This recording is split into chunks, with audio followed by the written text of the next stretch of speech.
Fasting இன் pregnancy பற்றி இன்றைக்கி பார்க்க போகிறோம். பொதுவாக ஃபர்ஸ்ட் ட்ரைமஸ்டரில் நம்மளுக்கு already nausea, vomiting, tiredness, exhaustion இதெல்லாம் இருக்கிறதுனால ஃபாஸ்டிங் பற்றி நம்ம யோசிக்கவே கூடாது.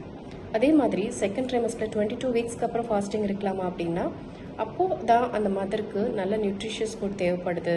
சரியான சாப்பாடு இல்லைன்னா அவங்களுக்கு அனிமியா வரலாம், அவங்களோட பிளட் குளுக்கோஸ் லெவல் கம்மியாகலாம், பேபியோட வெயிட் கெயின் கம்மியாகலாம். ஸோ லோ பர்த் வெயிட் அல்லது ப்ரீடம் லேபர் கூட நடக்கலாம்.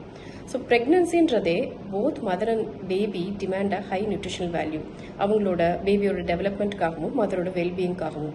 ஸோ பொதுவாக ஃபாஸ்டிங் நாட் ரெக்கமெண்டட். பட் உங்களோட ரிலீஜியஸ் பிலீஃப்காக நீங்கள் ஃபாஸ்டிங் இருக்கணும்னு நினச்சிங்கன்னா, பிஃபோர் த ஃபாஸ்ட் எடுக்கக்கூடிய மீலை நல்ல பேலன்ஸ் டயட்டாக எடுத்துக்கோங்க. ப்ரோட்டீன், விட்டமின்ஸ், கார்போஹைட்ரேட்ஸ், நல்ல நட்ஸ், நிறைய ஃப்ளூயிட் இன்டேக் எடுத்துக்கோங்க. So that throughout the day உங்களோட ஃப்ளூயிட் பேலன்ஸ் பாடியில் நல்லாயிருக்கும். அதே மாதிரி ரொம்ப டிஃபிகல்ட் எக்ஸசைசஸ், ஸ்ட்ரெனஸ் ஆக்டிவிட்டி, வெயிலில் போகாமல் இருக்கிறது, இதெல்லாம் பண்ணி நம்மளோட ஃபாஸ்டிங் டைமில் நம்ம ஹெல்த்தியாக இருக்கிறதுக்கு மேக்ஸிமம் ட்ரை பண்ணணும். தேங்க்யூ.